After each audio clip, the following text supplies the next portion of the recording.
പ്രിയമുള്ളവരെ, ഞാൻ ഇപ്പോൾ ഇലക്ട്രിസിറ്റിയിലെ ഒരു പെൻഷനറാണ്. ഞാൻ റാന്നി സൗത്തിൽ ജോലി ചെയ്തുകൊണ്ടിരുന്നപ്പോഴേ ഒരു രസകരമായ സംഭവം ഉണ്ടായി. അത് റാന്നിയിലെ സൗത്ത് ഇപ്പോൾ അവിടെ ആയിട്ടുള്ളത് ജയപ്രകാശ് സാറാണ്.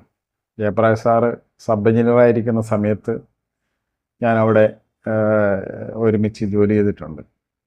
ആ സമയത്ത് ഈ മഴക്കാലം അല്ലാത്തപ്പോൾ ഇലക്ട്രിസിറ്റിയിലെ ജീവനക്കാർക്ക് എന്ത് പണിയാണെന്നൊക്കെ പലരും ചോദിക്കുമെങ്കിലും ഞങ്ങളുടെ അനുഭവം അങ്ങനെയല്ല. നമ്മൾ ഈ പുറമേ നിന്ന് കാണുന്ന പോലെ അല്ലല്ലോ അകത്ത് ചെല്ലുമ്പോഴുള്ള യാഥാർത്ഥ്യം. അപ്പോൾ ആ നിലയിൽ ഞങ്ങൾക്ക് വറവ് കാലത്ത് അല്ലെങ്കിൽ മഴയില്ലാത്ത കാലത്ത് പിടിപ്പത് പണിയുണ്ട്. അപ്പോൾ അത് പല വിധത്തിലുള്ള പണികളാണ്. അതിലൊന്ന് കൺസ്യൂമറിൻ്റെ എന്ന് പറഞ്ഞാൽ ഓരോ വീട്ടുകാരുടെ കേടായ മീറ്ററുകൾ എത്രയുണ്ട് എന്ന് ലിസ്റ്റ് എടുത്തിട്ട് അത് ഓരോ പ്രദേശത്ത് പോയി അത് കേടായ മീറ്റർ മാറ്റി പുതിയ മീറ്റർ വെക്കണം. അത് കൺസ്യൂമർ വീട്ടുകാർ ആവശ്യപ്പെട്ടില്ലെങ്കിലും റീഡിങ്ങിൻ്റെ പശ്ചാത്തലത്തിൽ അത് തിരിച്ചറിയുകയും മീറ്റർ റീഡർ കേടായ മീറ്ററിൻ്റെ ഒരു ലിസ്റ്റ് എഴുതിയിടുകയൊക്കെ ചെയ്യുന്നത് നോക്കിയിട്ടാണ് ഞങ്ങൾ പോകാറുള്ളത്.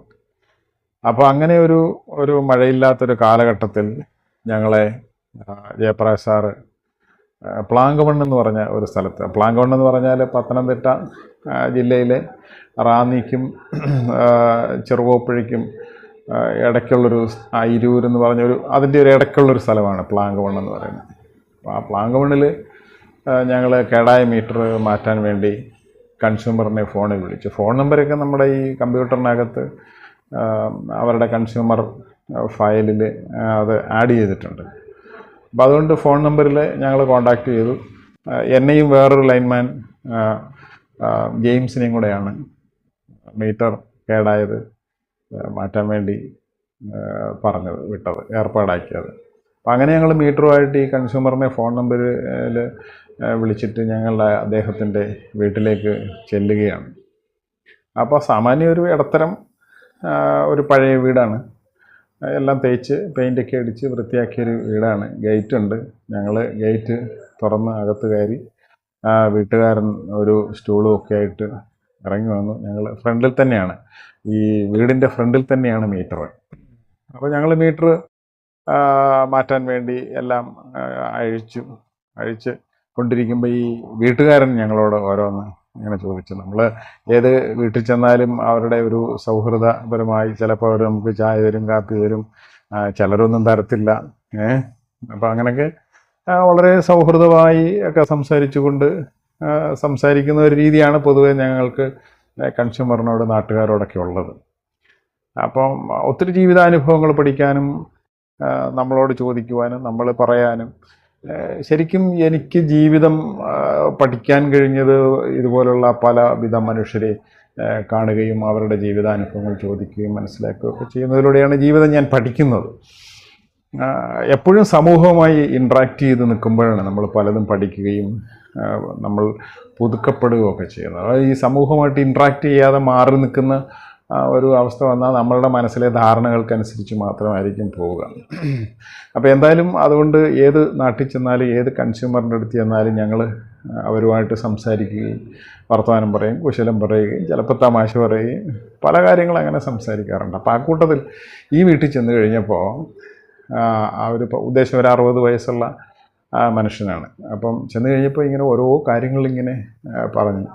ആ കൂട്ടത്തിൽ ആ മനുഷ്യൻ ഞങ്ങളെ ഇന്ന പള്ളിയിലാണ് പോകുന്നത്, ഇന്ന ദിവസമാണ് പ്രാർത്ഥന, അങ്ങനെ പള്ളിയും വിശ്വാസവും പ്രാർത്ഥനയും അവിടുത്തെ പള്ളിയിലച്ഛൻ്റെ വിശേഷങ്ങളും ഒക്കെ ആയിട്ടാണ് ഇതിൽ പറയുന്നത്. അങ്ങനെ ഇങ്ങനെ പറഞ്ഞു വന്നപ്പോൾ നമുക്ക് മനസ്സിലായി ഒരു ക്രിസ്ത്യൻ സമൂഹത്തിൽപ്പെട്ട ഒരു മനുഷ്യനാണ്. അപ്പോൾ അത് ഞങ്ങളുടെ പേരൊക്കെ ഇടയ്ക്ക് ചോദിക്കുന്നുണ്ട്. അപ്പം ജെയിംസ് മീറ്റർ സ്റ്റൂളെ കയറി നിന്ന് മീറ്റർ ഇങ്ങനെ അഴിച്ച് നന്നാക്കിക്കൊണ്ടിരിക്കുക. അപ്പം ജെയിംസ് പറഞ്ഞു എൻ്റെ പേര് ജെയിംസ് എന്നാണെന്ന് പറഞ്ഞു. അങ്ങനെ ഓരോന്നൊക്കെ ചോദിച്ച് ഏത് പള്ളിയിലാണ് പോകുന്നതെന്നൊക്കെ ചോദിച്ചു. അപ്പോൾ എനിക്ക് മനസ്സിലായി ഈ ജെയിംസിനോട് ഓരോന്ന് ചോദിക്കുമ്പം അടുത്ത ഊഴ എൻ്റെ അടുത്തായിരിക്കും എന്നെനിക്ക് മനസ്സിലായി. അപ്പോൾ അയാൾ ലക്ഷ്യമിടുന്നത്, അയാൾ മനസ്സിലാക്കാൻ ശ്രമിക്കുന്നത് ഞങ്ങൾ രണ്ടുപേരും ക്രിസ്തു മതത്തിൽപ്പെട്ട ആളാണോ, ഏത് സമുദായത്തിൽ പോകുന്നതാണ് എന്നൊക്കെയുള്ളൊരു താല്പര്യത്തിന് വേണ്ടിയാണ്.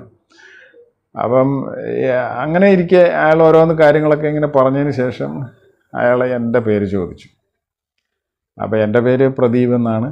അപ്പം ഞാൻ അദ്ദേഹത്തോട് പറഞ്ഞു എൻ്റെ പേര് പ്രദീപ് തോമസ് എന്നാണെന്ന് പറഞ്ഞു. അപ്പോൾ ഈ പ്രദീപ് തോമസ് എന്ന് പറയുന്നത് അയാൾ ഒന്നുകൂടെ എന്ന് ചോദിച്ചു. അപ്പോൾ ഞാൻ വീണ്ടും പറഞ്ഞു പ്രദീപ് തോമസ് എന്നാണ് എൻ്റെ പേരെന്ന് പറഞ്ഞു. അപ്പോൾ അയാൾക്ക് എന്തോ ഒരു പന്തികേട് തോന്നി. അങ്ങനെ ഒരു പേരോ, പ്രദീപ് എന്ന് പറഞ്ഞാൽ ഒരു പക്ഷേ എനിക്ക് തോന്നുന്നു ഹിന്ദു പേരായിട്ടൊക്കെ ആയിരിക്കും ആളുകൾ മനസ്സിലാക്കുക. ഇനിയിപ്പോൾ ഇപ്പോഴത്തെ കാലത്ത് അങ്ങനെ പേരിനകത്ത് മനസ്സിലാക്കാൻ പറ്റാത്ത അവസ്ഥയുണ്ട്. അപ്പോൾ അതുകൊണ്ടാണ് ഈ പള്ളിയിലച്ഛനെ പറ്റിയും ഒക്കെ ചോദിക്കുന്നത് അതിനാണ്.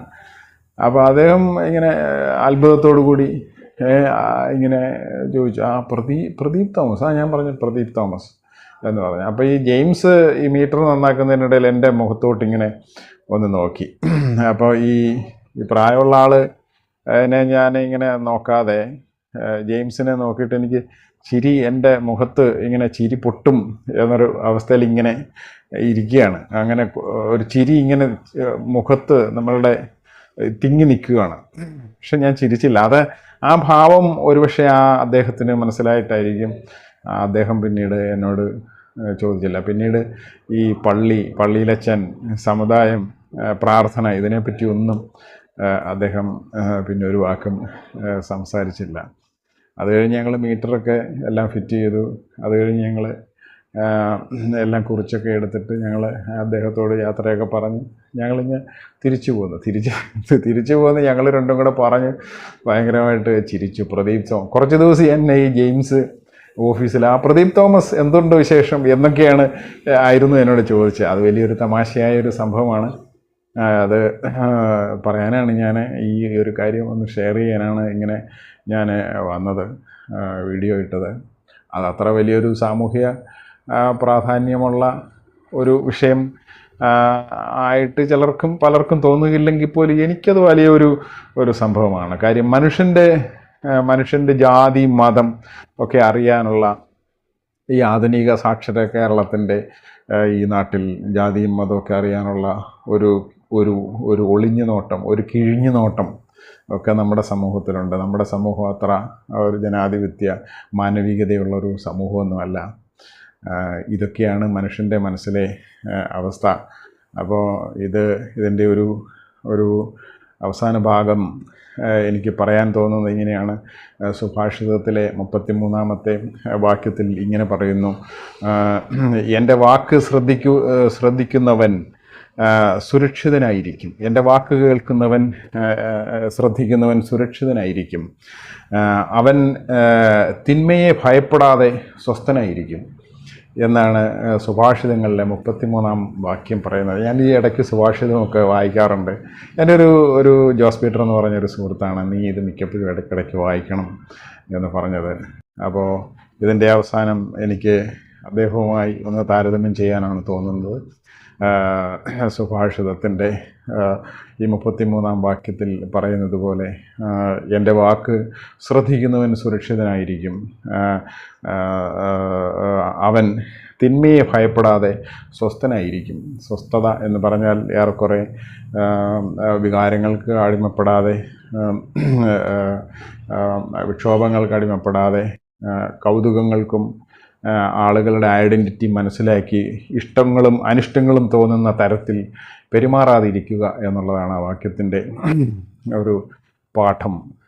ഒരു ബൈബിൾ വാക്യം വെച്ച് ഈ പ്ലാങ്കമണ്ണിലെ പ്രായമുള്ള ആളിൻ്റെ ഇത്തരം ഒരു കാര്യത്തെ താരതമ്യം ചെയ്യുകയാണെങ്കിൽ ആർക്കാണ് ഇതിനകത്ത് സ്വസ്ഥത തോന്നിയത് എന്ന് എനിക്ക് അറിയത്തില്ല. എങ്കിലും നമ്മളുടെ ഈ കേരളീയ സമൂഹം ഇനിയും ഒട്ടേറെ മുന്നോട്ട് പോകേണ്ടിയിരിക്കുന്നു. മാനവികതയിലും മനുഷ്യത്വത്തിലും നീതിയിലും ഒരു തുറന്ന മനസ്സിൻ്റെയും ഒരു മനുഷ്യബന്ധങ്ങളുടെ ഒരു മെച്ചപ്പെട്ട സമൂഹമാകാൻ വളരെയധികം ഇനിയും സഞ്ചരിക്കേണ്ടിയിരിക്കുന്നു എന്നാണ് എനിക്ക് എൻ്റെ ആ ഒരു അനുഭവത്തിൽ നിന്നും എനിക്ക് മനസ്സിലാക്കാൻ കഴിഞ്ഞ ഒരു പാഠം.